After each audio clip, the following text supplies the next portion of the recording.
बेटा बना बहू। राधा, जैसा नाम वैसा व्यवहार, मन से सीधी और बातों से भोली।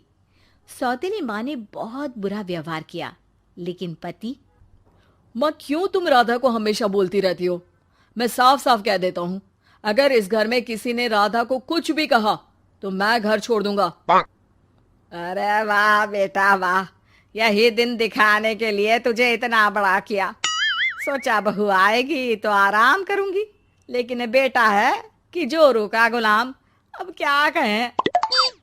माँ, जो सोचना है सोचो, मुझे फर्क नहीं पड़ता। मैंने कोई लव मैरिज नहीं की है। आपने जिससे बोला मैंने शादी की, लेकिन अब मैं राधा को किसी भी परेशानी में नहीं देख सकता। हाँ हाँ, और मुझे देख सकते हो क्यों? अरे माँ, देखना तो मैं तुझे भी नहीं चाहता, लेकिन खुद सोच, राधा के आने से पहले तुम पूरा खाना बनाती थी, लेकिन अब जब से राधा आई है एक गिलास पानी भी खुद से नहीं लेती। अरे भाई, राधा भी तो मेरी ही उम्र की है। मैं आपके लिए बच्चा तो वो आपके लिए समझदार बहू। कैसे?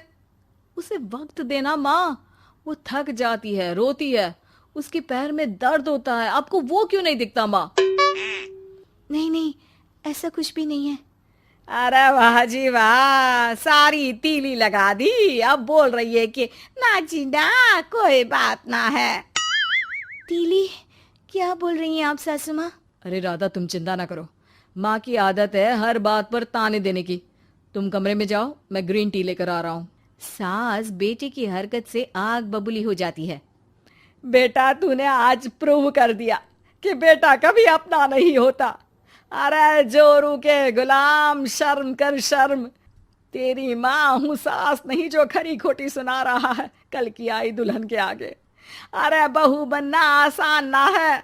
बेटा, जो कि अपनी नई नवेली पत्नी पर जान छिड़कता था, माँ की बातों से गुस्सा हो जाता है। माँ, साफ साफ बात करो। तुम राधा को कभी कुछ नहीं कहोगी, इसके लिए मैं क्या कर सकता हूँ? कुछ नहीं कहूंगी? अरे बेटा, बावला हो गया है क्या? तू जिस दिन पैदा हुआ था ना, उसी दिन सोच लिया था मैंने कि तेरी शादी के बाद बहू पर हुक्म चलाऊंगी, पैर दबवाऊंगी, ताने दूंगी और जुल्म भी ढाऊंगी। बाप रे बाप! माँ, आप कैसे ऐसे सोच सकती हो?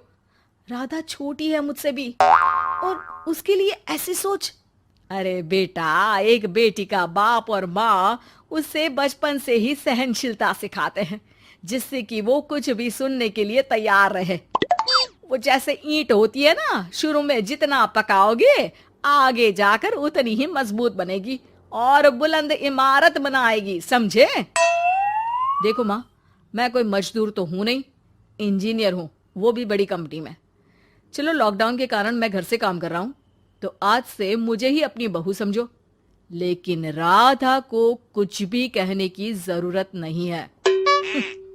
हाँ भाई हाँ, ठीक है भाई। तेरे मजनू बनने से मैं थोड़ी ना सास बनने की अपनी ख्वाहिशों का गला घोंट दूं, हैं? मुझे कोई ना कोई तो चाहिए ना हुक्म चलाने के लिए। अब तुम दोनों मिलकर डिसाइड कर लो बस। फिर क्या था, राधा का पति बन जाता है घर की सुबह सुबह। अरे कहाँ मर गया? अरे ना ना, मेरा बेटा, क्यों मैं सुबह सुबह ऐसे शब्द निकाल रही हूँ, गुनाह हो जाएगा। अरे कहाँ रह गया ससुर का नाती? जरा चाय तो पिला। ये भी कोई बात होती है? सूरज सर चढ़ गया लेकिन महाराज जी सो रहे हैं।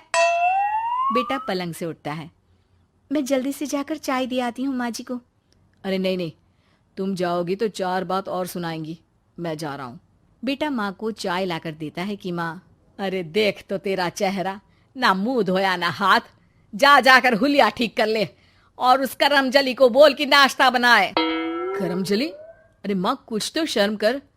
देता हूं ना मैं तुझे नाश्ता, लेकिन तू राधा के लिए ऐसे गंदे शब्दों का इस्तेमाल नहीं करेगी। बहू की तारीफ बेटी के मुंह से सुनकर सास फिर गुस्सा हो जाती है। अरे जा जा जाकर नाश्ता लेकर आ। और हाँ, 15 मिनट में मैं नहा कर निकल रही हूँ। नाश्ता ना आया तो खाल उधेड़ दूंगी। फिर मन ही मन सोचती है, नहीं नहीं, ये तो मेरा ही बेटा है, खाल उखड़े उसके दुश्मन की। अब मतलब तेरी राधा की खाल, समझा ना? अरे यार, ये सब क्या है? नेचर की कॉल भी आ रही है और 15 मिनट में नाश्ता। भगवान, कैसी मुश्किल जिंदगी बनाई है आपने औरतों की। बेचारी कैसे जिएंगी। बेचारा बेटा किचन में जाता है जहाँ राधा आलू पूठी बनाकर उसका इंतजार कर रही होती है। आप मेरे लिए इतना कर रहे हैं तो क्या मैं आपके लिए इतना भी नहीं कर सकती? ये लीजिए, नाश्ता बना दिया है, दे आइए माँ जी को। अरे थैंक्स राधा, माँ नहाने गई है, मैं बस अभी आया। ये नाश्ता यहीं रख दो, मैं आकर दे दूंगा माँ को। थोड़ी देर में माँ की आवाज आती है।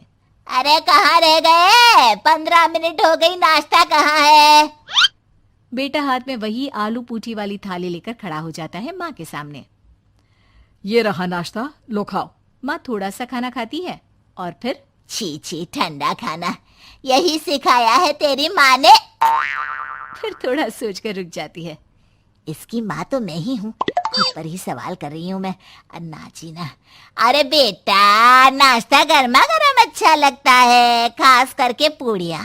पूड़ी तो छन से छने और टन से प्लेट में आ जाए। देखा माँ, जो बातें आप राधा को सुनाती हो वो अपने बेटे को सुनाने में कितना दुख होता है। तो जैसे आप मुझे सोचती हो वैसा ही राधा को भी समझा करो ना। अरे जितने लाड प्यार से आपने मुझे बड़ा किया, क्या उसकी माँ ने नहीं किया? हाँ हाँ पता है, उपदेश मत दे। लड़की का काम ही क्या होता है? खाना बनाना। और खाना बनाने में कौन सा बड़ा काम है? फिर सारा दिन घर में पलंग ही तो तोड़ना है। अब तू बता, तू अपने से तुलना कैसे कर सकता है उसकी? कर सकता हूँ माँ। मैं अगर बहू की बेटे से तुलना करने में आ गया ना, तो तुझे समझ में आएगा कि बहू की जिम्मेदारी भी कम नहीं होती। मेरा दोस्त है ना राम, जानती हो ना? हाँ हाँ, क्यों नहीं जानूंगी। उसकी बीवी और माँ में नहीं बनती। बीवी ये मोटे मोटे ताने सास को देती है और सास उसे। हाँ हाँ तो फिर क्या, घर ठीक से चल नहीं पा रहा था। सास कहती बहू काम सारा करे, बहू का कहना था कि सास मदद करे। ऐसे में बेचारा न लंच लाता और ना ठीक से खा कर आता। नतीजा, बीमार रहने लगा। ऑफिस की नौकरी गई, खर्चा खाना सब बंद। कर लो अब सास बहू की लड़ाई। बेटा बीमार घर पर बैठा, पैसे की आमदनी नहीं। बहू भी कभी मायके कभी ससुराल। अब तो सुना है सास बहू की ही कमाई खा रही है, वो भी तानों के साथ। घर का भी सारा काम वही करती है। अरे बस कर बेटा, मुझे समझ में आ गया। तू तो बेटा ही रहे। बहू को अब बहू नहीं, मैं बेटी बना कर रखूंगी।